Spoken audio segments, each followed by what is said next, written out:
This is a hybrid Echeveria that gets pretty large. And right now it's a little funky looking. So, you know, what are you going to do with this? It's putting a lot of energy into its stalk. And so because of that, it's putting less energy into its rosette. So the rosette over time is going to shrink and shrink and shrink. And pretty soon you have this tall, leggy rosette that's just kind of hanging. And if they get too top heavy, it'll just come right out of the ground. We can save this rosette by just cutting it off and replanting it. And we can also keep the stalk and allow the stalk to produce little plantlets on the side. This one does not have a pupping habit. So this method is good for solitary growing rosettes, ones that you have a hard time getting offsets on. If you can get offsets from your plant, that's the easiest way to do it. But for ones like this, like the Gibiflora hybrids, which are very solitary, beheading is usually the best way to do it. I first take off the rosette, and you want to use very, very clean tools when you do this, because it's really easy to spread bacteria and fungus to this plant, and they are a bit sensitive. Also with the Echeveria hybrids, you want to do it at the right time of year when the temperatures are high. When the temperatures are really low, these will rot with botrytis really easily, and botrytis is a kind of this white mold fungus that'll just grow and kill out the entire stalk. So do this in spring, summer. Don't do it in the winter time. Don't do it when it's really wet. So what you can do is you can either take a really sharp, clean pruning saw and saw it off, or you can take just some Felco 2s, usually do the trick. And you just take it here and cut it successfully. The Gibiflora hybrids do not propagate from leaves very easily.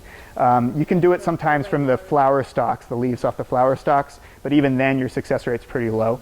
So here, because we have a high, a cut that's got a large surface area, we want to let this callus over for a period of time. And what I usually do is I just take like a 6-inch pot. I don't have a 6-inch pot, but we'll just pretend this is a little bigger, or a gallon pot. And I'll just set it on top, and I'll just let it callus over like this for about like 10 days to 2 weeks or so. You can even wait longer until it produces roots, and you'll start getting these little pink rootlets that'll form on the side, on the very bottom. And when you start seeing those roots, you know it's been calloused over. You can plant it into soil and water it right in, and these guys will root into the soil in no time. This one's a little old, so you want to make your cut in the right spot. If you go too low, this growth is pretty old, so it's not going to be as viable. It's not going to produce quite as much tissue, so you might only get 1 or 2 offsets. If you get too high, then you're going to basically get new growth that's going to start out very high, and you're going to get a really top-heavy kind of wonky looking plant. So I generally go down to about here. So I cut at about a 45-degree angle or slightly less.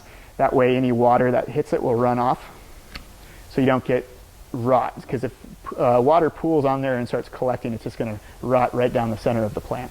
Where there's a bit of green right there, that's where I made my cut, just because that herbaceous growth is going to produce more readily than it would if it's on a woody part of the stem.